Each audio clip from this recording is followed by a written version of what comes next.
सभी साथी कमेंट में इसका जवाब जल्दी जल्दी देते चलेंगे। दिए गए विकल्पों में से अवनी का विरुद्धार्थी शब्द चुनिए।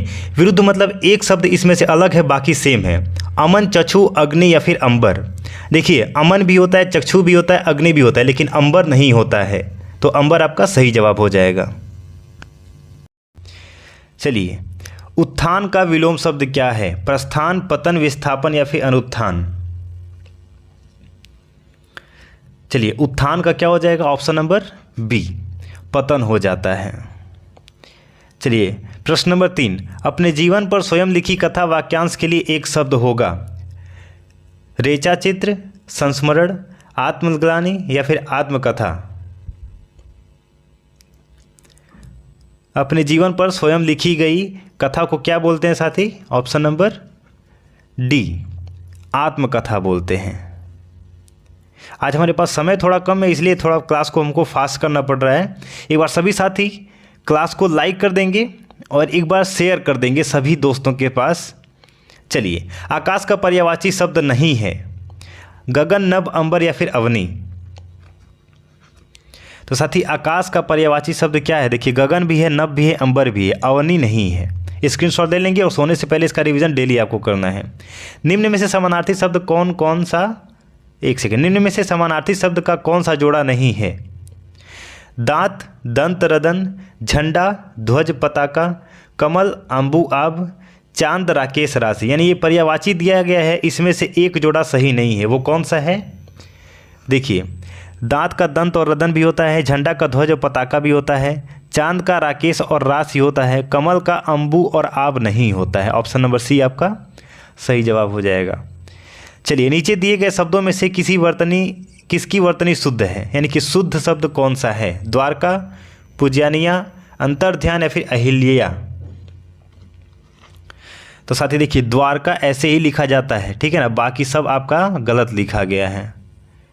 चलिए, अक्ल का दुश्मन। चलिए, बहुत हम ये सुने हैं। अक्ल का दुश्मन मुहावरे का अर्थ है मित्र, महापंडित, महामूर्ख या फिर शत्रु। देखिए, अकल का दुश्मन यानी कि बुद्धि की बात कर रहे हैं तो महामूर्ख हो जाएगा। कान का कच्चा होना मुहावरे का अर्थ है बहरा होना, सुनी सुनाई बातों पर विश्वास करना, सभी पर अविश्वास करना या फिर कम सुनाई देना। देखिए, कान का कच्चा होना मतलब सुनी सुनाई बातों पर विश्वास कर लेना। चलिए, दिए गए विकल्पों में सही विकल्प का चयन कर रिक्त स्थान को भरना है।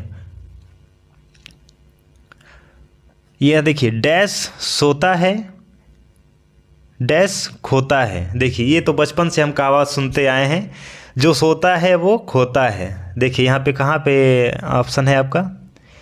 देखिए डी नंबर में मिल जाएगा, जो सोता है वही खोता है। ऑप्शन नंबर डी आपका सही जवाब हो जाएगा।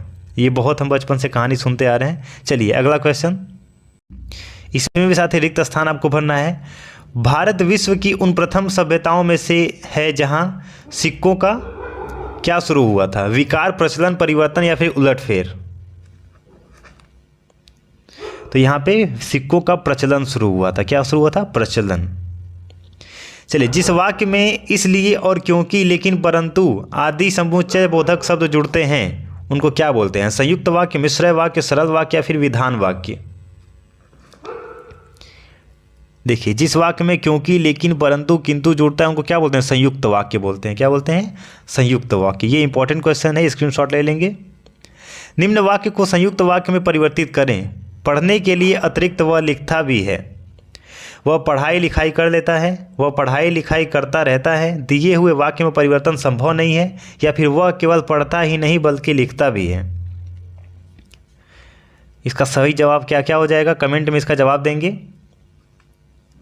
देखिए, संयुक्त वाक्य अभी हम पढ़े हैं, किंतु, परंतु, बल्कि, लेकिन, परंतु, ये सब संयुक्त वाक्य में आता है। देखिए, पढ़ने के अतिरिक्त वह लिखता भी है, यानी कि वह केवल पढ़ता ही नहीं बल्कि लिखता भी है। तो ये हो जाएगा ऑप्शन नंबर डी आपका सही जवाब हो जाएगा। चलिए प्रश्न संख्या 13, सप्तर्षि का सही संधि विच्छेद है। चलिए इसका जवाब आप देंगे कमेंट में। ऑप्शन पढ़िए और इसका जवाब दीजिए।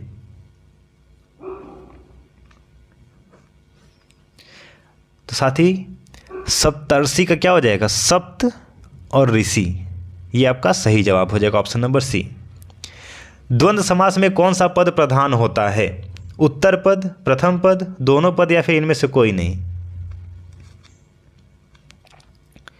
तो द्वंद्व समास में दोनों पद ही प्रधान होता है। वेरी इंपॉर्टेंट क्वेश्चन है ये।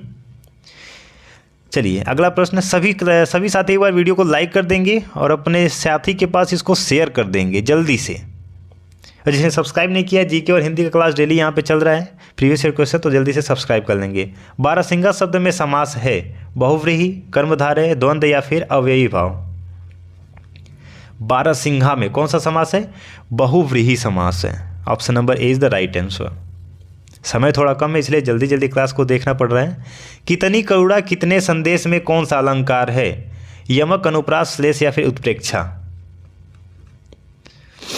देखिए, कितनी करुणा कितने संदेश, अनुप्रास अलंकार आपका सही जवाब होगा।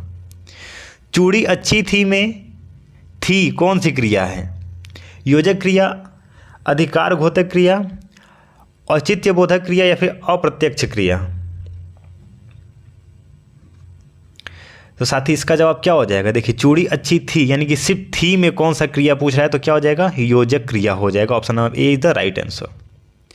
अब साथी देखिए, निर्देश पढ़ना आपको बहुत ही जरूरी होता है। प्रश्न संख्या 78 से 80 निम्न अवतरण को पढ़कर संबंध वैकल्पिक उत्तर में से सही उत्तर का चयन करना है। देखिए साथी, ये जो होता है ना, इसको गद्यांश होता है, ठीक है ना। गद्यांश में आप पढ़ेंगे तो सारा जवाब इजीली आपको उसी में मिल जाएगा। आपको कहीं भी बाहर से इसका आंसर देने की ज़रूरत नहीं है, बहुत इजी होता है और इसका जवाब आप आराम से दे पाएंगे। तो ये गद्यांश मैं आपको नहीं पढ़ के दिखाऊंगा, ये पेपर में आएगा, आप खुद से करके इसको आराम से कर लेंगे। तो एक बार सभी साथी वीडियो को लाइक कर देंगे, जिसने सब्सक्राइब नहीं किया सब्सक्राइब कर लेंगे और इस सेशन को शेयर कर देंगे अपने सभी मित्रों के पास। मिलते हैं कल नए सेशन में नए क्लास के साथ, तब तक के लिए जय हिंद, वंदे मातरम।